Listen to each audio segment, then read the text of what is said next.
Assalamualaikum warahmatullahi wabarakatuh. Selamat pagi semua, salam sehat untuk kita semua. Perkenalkan, saya dengan Desi Lenia, mahasiswi dari Politeknik Bakti Asi Purwakarta Prodi D3 Kebidanan. Dalam kesempatan kali ini atau dalam video kali ini, saya akan membahas mengenai perdarahan postpartum primer. Apa sih sebelumnya perdarahan postpartum primer itu? Perdarahan postpartum primer itu yaitu perdarahan yang terjadi selama 24 jam pertama pasca melahirkan. Artinya perdarahan ini terjadinya dalam waktu yang sangat dini, yaitu setelah ibu melahirkan bayinya. Nah, adapun penyebab dari perdarahan dini itu yaitu salah satunya atoneuterin, retensio plasenta, sisa plasenta, dan robekan jalan lahir pun mempengaruhi terjadinya perdarahan dini. Nah, sebelumnya di sini saya akan menjelaskan bagaimana tata laksana atau pelaksanaan penanganan dari robekan jalan lahir yang menyebabkan perdarahan postpartum dini. Nah, sebelumnya kita sebagai tim medis harus menjelaskan kepada pasien dan keluarga bahwa kita adalah tenaga kesehatan yang akan menolong dan akan melakukan tindakan kepada pasien. Sebelumnya, pasien pun harus diberikan pengertian atau harus diberikan informasi mengenai tindakan yang akan kita lakukan. Lalu setelah pasien dan keluarga diberikan penjelasan, evaluasi kembali apakah pasien dan keluarga sudah mengerti dengan penjelasan yang kita jelaskan. Nah, apabila pasien dan keluarga sudah mengerti, berikan persetujuan tertulis yang diisi oleh keluarga dan ditandatangani oleh keluarga. Setelah diisi dan ditandatangani, masukkan ke dalam dokumentasi atau ke dalam rekam medik untuk bukti bahwa kita sebagai tenaga kesehatan sudah memberikan persetujuan, sudah memberikan inform konsen yang sudah disetujui oleh pasien tersebut. Langsung saja kita masuk ke dalam pelaksanaan. Adapun alat dan bahannya seperti sarung tangan steril kedua tangan, kiri dan kanan, lalu gunting benang, pinset anatomis dan chirurgis masing-masing 1, klem arteri, nail puder 2, jarum jahit, lalu ada benang kromik, lalu ada tampon bola dan kasa 5 buah. Setelah itu ada kain duk steril dan squid 5 cc berisi lidokain 1%.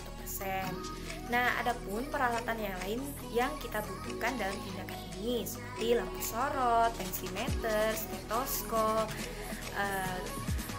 oksigen dengan regulatornya, bahan antiseptik seperti povidone iodin 10%, tong sampah, bengkok, ember, larutan klorin 0,5%, dan ember untuk menampung bahan yang kotor. Setelah itu kita harus menjelaskan kepada pasien pencegahan infeksi, lalu memakaikan baju tindakan kepada pasien. Setelah itu memakaikan kain duk steril di atas perut ibu atau di bawah bokong ibu, lalu memakaikan duk lubang atau duk bolong pada area anogenital atau area perineum yang terdapat luka robekan atau episiotomi. Setelah itu kita harus sebelumnya kita harus memakai APD seperti baraskot, masker, mitela, kacamata Google, dan sepatu bot. Nah, setelah itu kita harus mengatur posisi ibu dengan posisi litotomi atau dengan penahan kaki bila ada dan bila terdapat dalam klinik Anda. Setelah itu kita harus mencuci tangan 6 langkah dengan menggunakan air dan sabun mengalir. Setelah itu bersihkan sampai area sikus. Setelah semua bersih, keringkan menggunakan tisu atau handuk bersih yang sudah disediakan. Setelah itu, menggunakan sarung tangan DTT pada kedua tangan atau sarung tangan steril. Sebelumnya, kita harus melakukan asepsi pada area anogenital menggunakan kasa dan povidone iodin 10% sebanyak 2 kali. Setelah itu, kita langsung masuk ke dalam penjahitan luka atau step penjahitan lukanya. Apabila masih diperlukan, kita harus melakukan anestesi menggunakan lidokain 1% pada area yang akan kita lakukan tindakan hekting untuk mencegah rasa nyeri dan untuk mengurangi rasa nyeri yang dirasakan oleh pasien. Setelah melakukan anestesi, kita harus melakukan eksplorasi atau mengecek di daerah mana yang terdapat luka laserasi atau luka episiotomi agar kita tidak salah arah. Setelah itu, menjahit luka episiotomi atau luka robek dimulai dari ujung luka bagian dalam kurang lebih 1 cm di atas ujung luka dan diikat menggunakan ikatan sampul. Selanjutnya, dilakukan penjahitan pada seluruh lapisan dinding vagina secara atau teknik jelujur memakai jarum sampai batas robek himen. Di tempat ini, benang diikat kembali dengan kuat dengan teknik disampul. Setelah itu, selanjutnya perineum dijahit secara julujur ke atas anus. Setelah bagian dalam selesai, kita harus menjahit bagian luar atau bagian kulit dengan cara jelujur ke arah anus. Dilanjutkan dengan jahitan subkutikuler ke arah himen. Akhirnya dilakukan pengikatan dengan benang yang dijahit dengan klem pada batas robekan himen.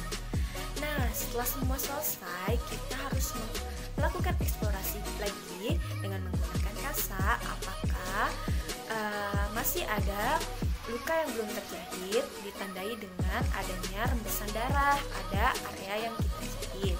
Setelah semuanya sudah pasti dan sudah tidak ada luka yang masih membuka, kita lakukan pencegahan infeksi pasca tindakan. Sebelum kita melepas sarung tangan, kumpulkan dan masukkan semua bahan dan alat bekas pakai ke dalam larutan klorin 0,5% dan bahan yang setelah kita pakai masukkan ke dalam sampah infeksius. Lalu lepaskan sarung tangan dan cuci tangan kembali menggunakan sabun dan air mengalir. Lalu keringkan dengan handuk atau tisu bersih yang sudah disediakan. Nah, adapun perawatan pasca tindakan, periksa lagi tanda-tanda vital pasien dan pastikan pasien dalam keadaan normal. Lalu apabila tanda-tanda pasien tidak normal, lakukan rujukan. Lalu catatlah kembali dan buat laporan mengenai tindakan apa saja yang kita lakukan dalam pendokumentasian dan pantau kondisi pasien. Setelah itu, menjelaskan kepada pasien dan keluarganya, diberitahu bahwa tindakan telah selesai dan semua telah beres. Lalu, memberikan penkes pasca perawatan kepada pasien dan keluarga. Nah, cukup sekian penjelasan mengenai tindakan atau penata laksanaan penjahitan perineum. Kurang lebihnya saya mohon maaf. Wabillahi taufiq wal hidayah. Wassalamualaikum warahmatullahi wabarakatuh. Salam sehat untuk kita semua. Jangan lupa like, comment, and subscribe. Salam sehat.